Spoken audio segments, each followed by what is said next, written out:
Welcome to Battletech Legends and Mechs, a short story podcast telling tales from around the Inner Sphere and beyond.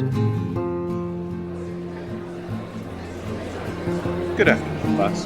Just a reminder for those of you logging in remotely, please mute your microphones, especially if you're going to start yelling at your mom about doing your laundry.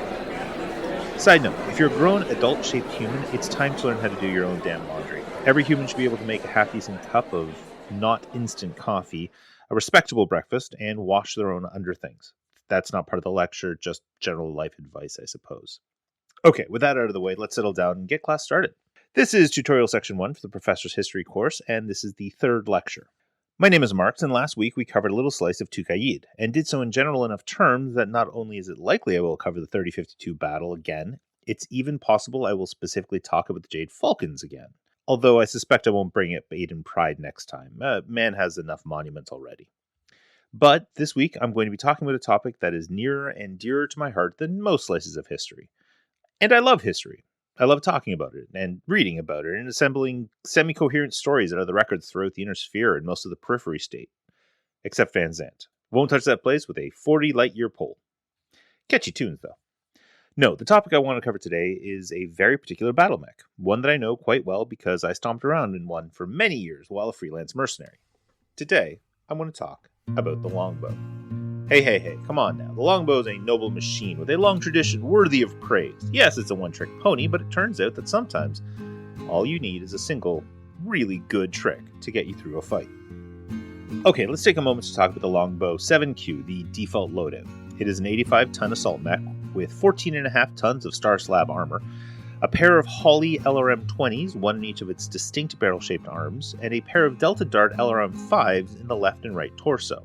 And then 2 medium lasers for when the launchers invariably make that tragic click, click, click, click, click sound when you pull the make things go boom triggers.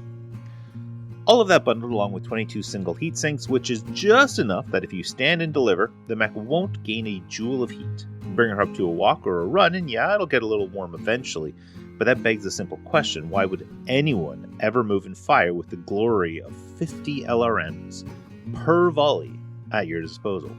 I propose without hesitation that if you've ever fired the medium lasers on a longbow, something has gone horribly wrong. It's a simple machine for a simple man. Yes, an LRM carrier can lob out more missiles. Yes, the Yeoman has the same LRM capacity plus over twice the number of shots.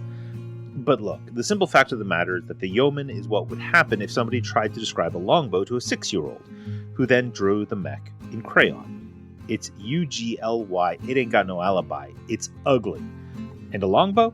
Sleek, with curves in all the right places, and enough boom to make anyone stand up and take notice. One of the most common arguments against the longbow is that it's basic. Sure, I agree with this. It is basic. But you know what else is basic? Winning engagements by application of directed force until victory is achieved. Nobody writes ballads about the times artillery won the day, or poems about the heroic cannoneer who stood stalwart against the charge of the light brigade. Heroism is written about last-ditch efforts and desperate charges ordered by idiots, not about slogging through the mud to the right place, pointing your arms at something that needs to die, and then killing it.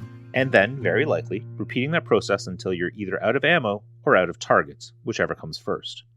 And then going home, having the mech techs reload your weapons while you make sweet love to your partner, and then riding out to do it again.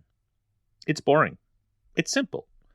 But gosh, is it ever effective and satisfying. Now, it's not perfect. Specifically, a lack of case with all those extremely explosive missiles could be viewed as a weakness. It's also not particularly fast with a top speed of 54 kph, and you can get 5 Urban Mech UMR60s with the upgraded all-leather interior, automatic tint control, and exercise cup holders for the same 7.4 million C-bills that a longbow will set you back. Hell, they cost 1.5 million C-bills more than a Marauder or a Warhammer. But you know why? Because a longbow that can see you coming will put a Warhammer in the dirt before it can power its PPCs up. A longbow will pump enough LRMs into those Urbies that craters won't be cool before it's moving on to its next target. It is designed for a single purpose, to get those missiles from right here into that target so desperately needing missiles in its face over there as efficiently as possible. You have aerospace fighters causing you problems? Your Op 4 has decided that VTOL is the wave of the future? The Longbow offers an elegant solution. Its targeting array isn't as prime for anti-air as a rifleman, but correspondingly it's not a monotasker like the rifleman. Unless that monotask is victory. What else can I say about the Longbow?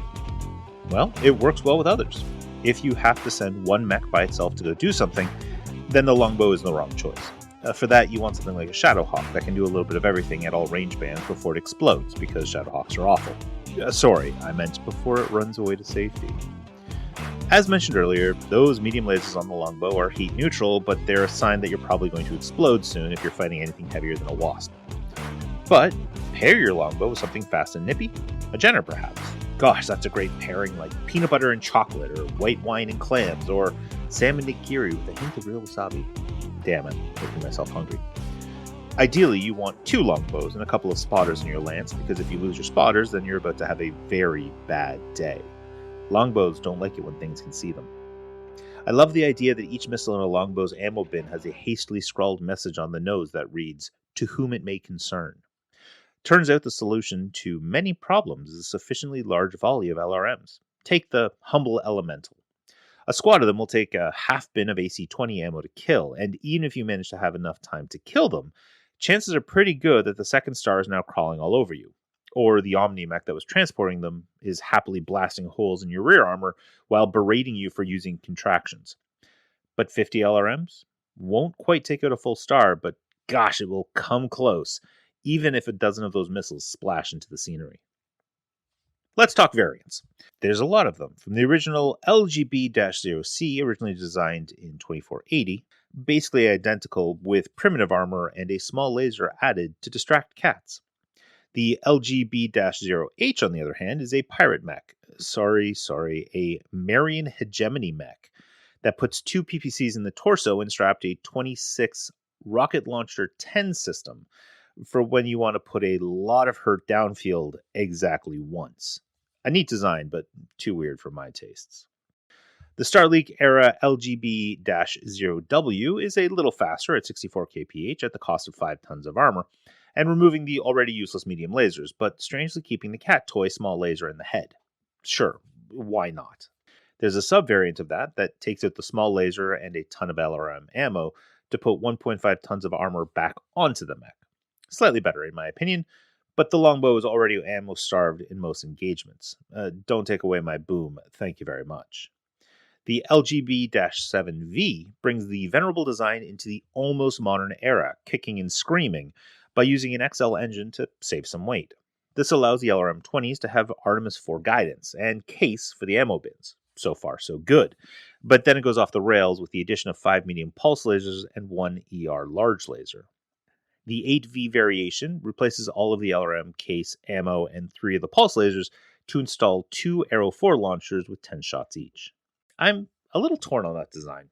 I'm grateful I've never met one on the field, sure, but I'm equally happy to have never been in one. But hey, there are some people who love their arrow launchers, and a Longbow that fires arrows does have some poetic symmetry to it. I can get behind that.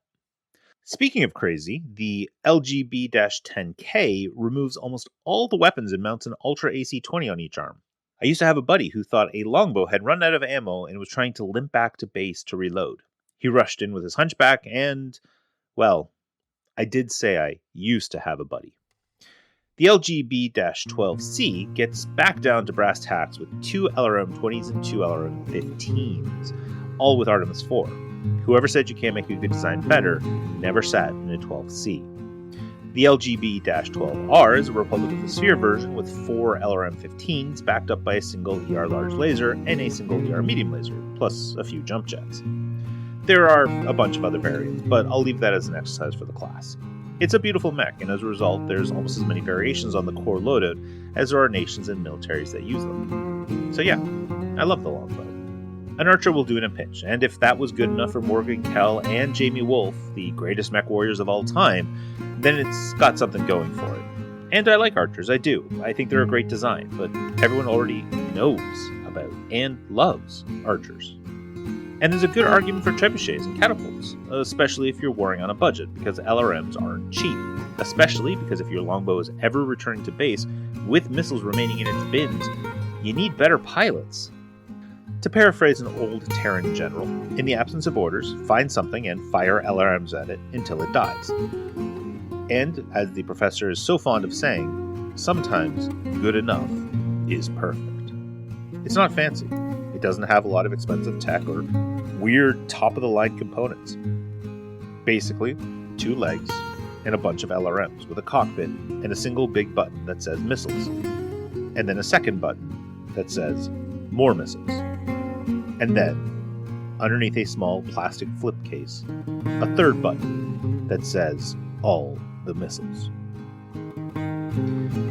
Well, I think that'll do it for this week. As always, if you have any questions, you can let me know at marx.battletech@gmail.com, and I promise I'll do my best to respond. A reminder that your first midterm is coming up, so if anyone needs to book a study room, you can do that through the library's front desk, and any effort to bribe me is wasted. Bribe the professor instead. He has a weakness for pretty women with dark hair, breakfast foods, and Canopus candy. At least according to the rumors. Class dismissed.